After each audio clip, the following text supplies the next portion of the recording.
Welcome to this tutorial on creating an individual video assignment in D2L Brightspace.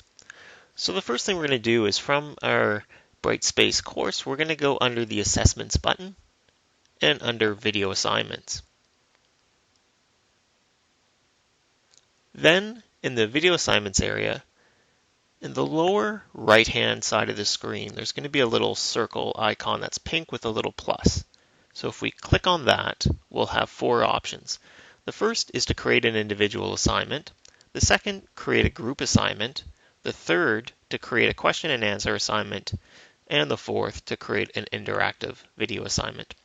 For this demonstration, we're going to choose to create an individual assignment.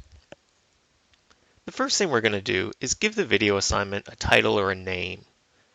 For this demonstration, I'm just going to put in Class Video Assignment 1. Then for the due date, we'll select April 1st. So we select the date and then just press OK. And then the due time. So I'm going to select it as 5 p.m. on April the 1st. For the evaluation type, there's a few options here, but it's really important to note that the evaluations that we're creating here are not directly tied to the D2L Brightspace grades or the rubrics tool. And the reason for that is because the video assignments tool here in Brightspace is actually developed and owned by a separate company called Bongo. And so Bongo's product is just integrated into our Brightspace learning environment. So the grades and the scores that you're going to be inputting here into the video assignments area, you will have to manually input those into an item in the grades tool in Brightspace.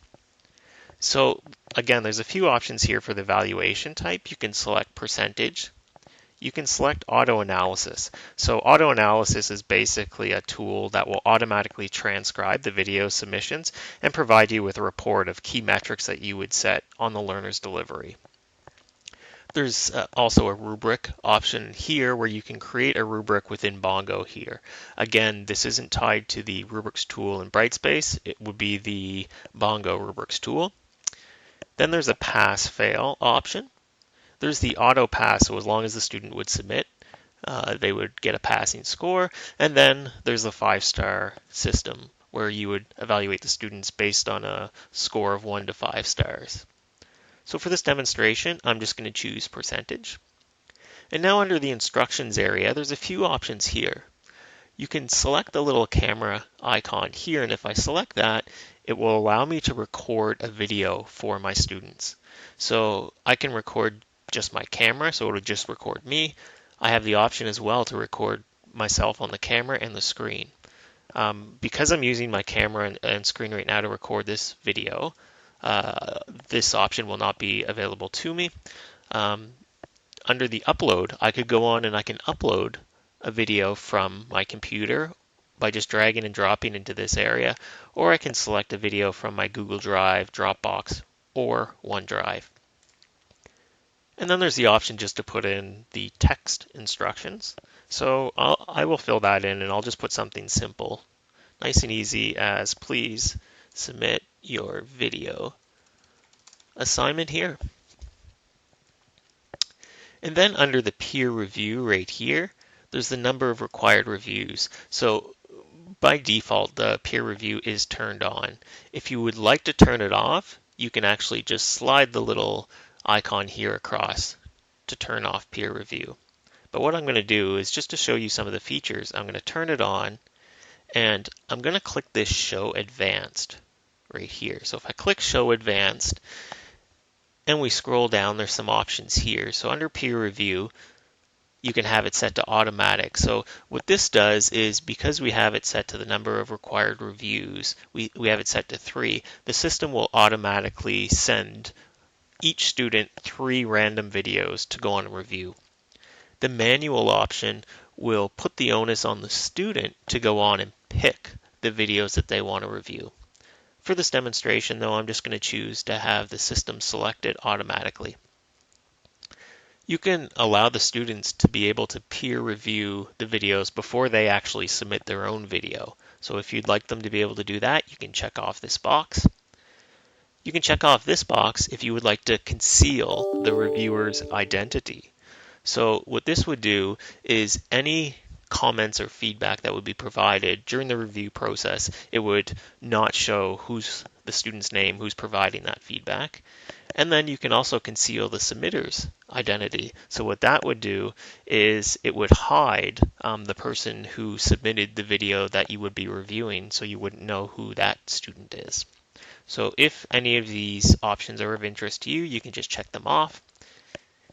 And then number of required reviews. I'm going to change this to 1, so you can change this to whatever you'd like.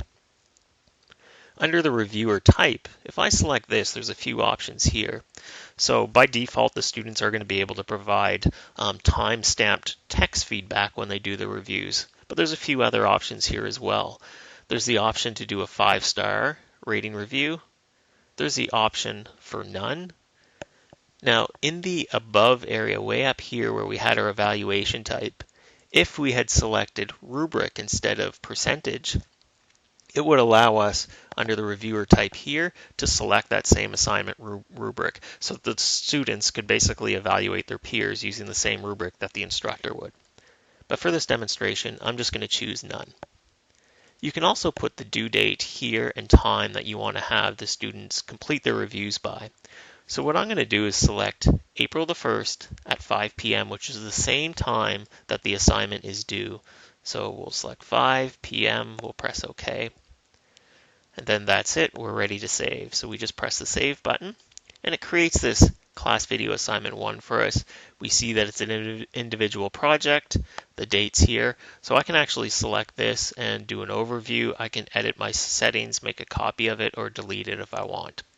So as a best practice, I'd recommend going under the content area of your course and providing a link to the video assignment here in the content area. So what you can do is actually select one of the course or modules from the list here, or what I'm going to do is just create one called video assignments. So I'm creating this module, just press enter, and then it creates the module here. And so what I want to do is I want to add an existing activity. So an existing activity refers to any item, I guess, you've already created within your Brightspace course. So we'll click Add Existing Activities. We'll scroll down to where it says Video Assignments here. Then we'll select the video assignment we just created, Class Video Assignment. And what this does again is it just provides the students with a link here in the content area. They're already going here to get all the content in the course, so why not make it easy on them and provide them with the link here so that they can click on it and easily access their video assignment. For the instructor, you can actually click on it as well, and you'll be able to go in here and see all of your students' videos and submissions and some of the statistical insights here. You can see how many learners have submitted, how many have been viewed in progress, needs evaluation, that kind of thing. So this concludes the tutorial on creating an individual video assignment in D2L Brightspace.